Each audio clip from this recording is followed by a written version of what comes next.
In today's video, we're diving into a shocking encounter that unfolded at a local park, where a black man's peaceful day turned into a confrontation with a group of racists.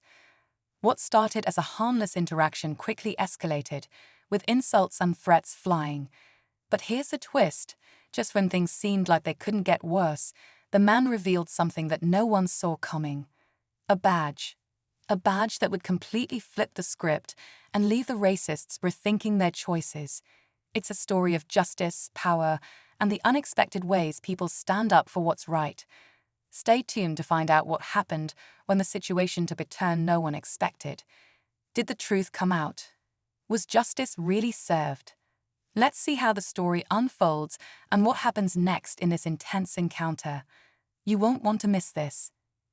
The park, a normally quiet place, was filled with families and people out enjoying the weekend. But for this man, what should have been a relaxing afternoon quickly soured. As he sat on a bench, a group of individuals, clearly drunk and looking for trouble, began making snide comments. They started to mock him, using racist slurs and questioning his presence, despite him having every right to be there. He tried to ignore them at first, hoping they'd just move along. But as their taunts grew louder and more aggressive, the tension in the air thickened. The man stood up, ready to walk away, but one of the racists blocked his path. That's when the insults turned into something more dangerous. Just as it seemed like the situation was about to explode, the man's calm demeanor shifted. He reached inside his jacket, and in that moment, everything changed. What was it that he pulled out? Keep watching to find out. The group of racists didn't expect resistance. Their laughter turned to sneers as they saw the man's hand reach inside his jacket, but they weren't ready for what came next. The moment his badge flashed in the sunlight, there was a brief pause, an uneasy silence. The badge wasn't just any badge. It was the kind that could change everything. It was clear now. He wasn't just a random bystander.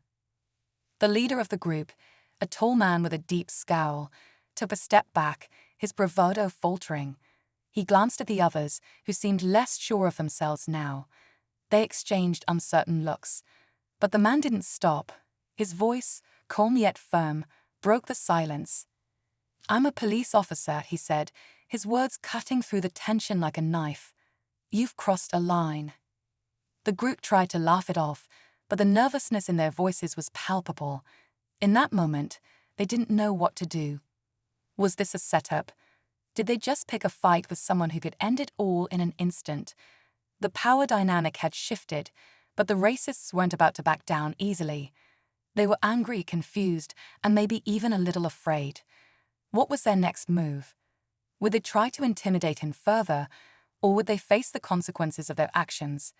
And what would the man do now, knowing that everything was about to spiral into something far bigger than he ever imagined?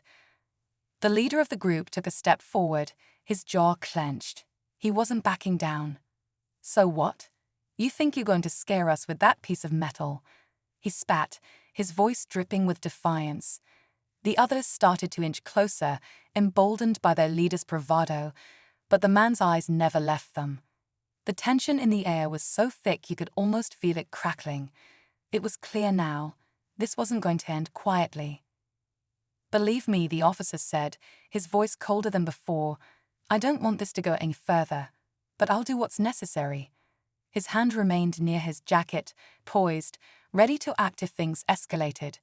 The group seemed to sense the weight of his words. One of the men, smaller and less confident, stepped back. Just as the standoff reached its boiling point, a sudden shout broke through the tension. "Hey, what's going on here?" A new voice. A voice that didn't belong to anyone in the group or the officer. From the corner of the park, a figure emerged. A woman, her face flushed with anger. She was jogging nearby, and seeing the escalating situation, she didn't hesitate to intervene. "Leave him alone," she called out, her eyes narrowing as she saw the man in the jacket. "You're embarrassing yourselves." The group turned toward her, but the leader, now visibly irritated, sneered. "Mind your business, lady," he barked as the others shuffled uneasily behind him. But the woman didn't back down. Instead, she stepped closer, her stance firm, her voice unwavering. "Enough is enough," she said, her eyes locking with the officer's. He didn't know who she was, but there was something in the way she stood, like she had seen this kind of ugliness before. Maybe she had, and maybe, just maybe, she wasn't just a jogger. But before anyone could respond, the unexpected happened. A siren wailed in the distance, growing louder.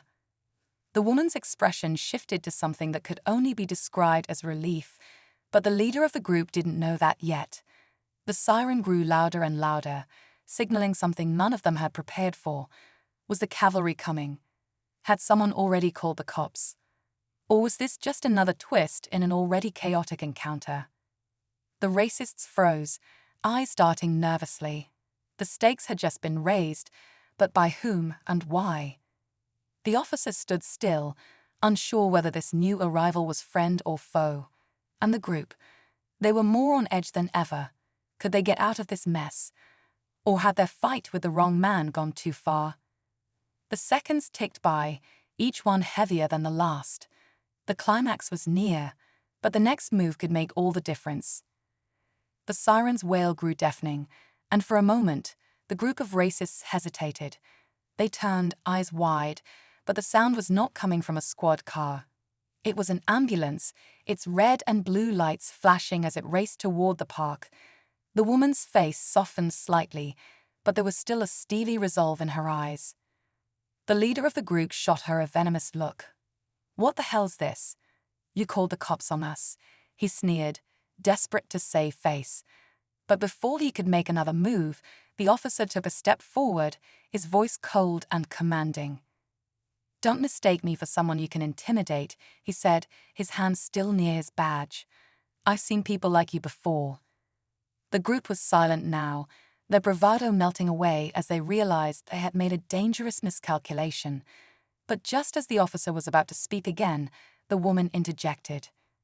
"You've all made a mistake," she said, her voice calm but laced with a quiet authority. The group turned to her in confusion. "You didn't think she was just a jogger, did you?" The officer said, his tone shifting. The woman wasn't just a bystander, she was a detective. The racists' faces drained of color as the realization hit them. They had been caught in the act, and the woman, in collaboration with the officer, had been observing the entire confrontation from the moment it began. The siren, it was a decoy, a signal for backup. As the ambulance passed by, a patrol car slid to a stop nearby, two officers stepping out, their eyes locking onto the group. The leader tried to make a break for it, but before he could get far, the officer raised his hand. "I wouldn't run if I were you." The man froze. The other members of the group stood motionless, too scared to speak, too scared to move. The woman flashed her badge, confirming her identity to the arriving officers, and within seconds, they were cuffing the group. It was over. But just as everything seemed to settle, the final twist came. As the leader was being loaded into the patrol car, he turned to the officer and muttered, "You think this is over? You have no idea who I am. I'll be out in hours." The officer's face hardened. "We'll see about that. And when you get out, we'll be waiting for you." The tension in the air had finally broken, but the tension between justice and those who thought they could escape it, that was far from over. The group was led away, but the officer and the woman exchanged a look, a shared understanding that the battle wasn't just about this moment. It was about making sure people like them never felt empowered to act like this again. And that was just the beginning. As the last of the racists were driven away in the squad car, the park slowly returned to its peaceful rhythm. Families resumed their picnics, joggers returned to their paths, but the air felt different now, charged with a reminder that sometimes standing up for what's right takes courage, even when it seems like the odds are stacked against you. The officer and the woman, now revealed as a detective, exchanged a quiet nod of respect. Their teamwork had ensured that justice was served, but both knew this victory was just one piece of the larger fight against hate and ignorance. The leader of the group might have walked away with threats, but the truth had been exposed, and the law was on the side of right. In the end, it wasn't about the badge or the siren. It was about standing strong, doing what's necessary, and making sure that those who spread hate were held accountable. The world may still have its battles, but moments like this gave hope that justice would prevail.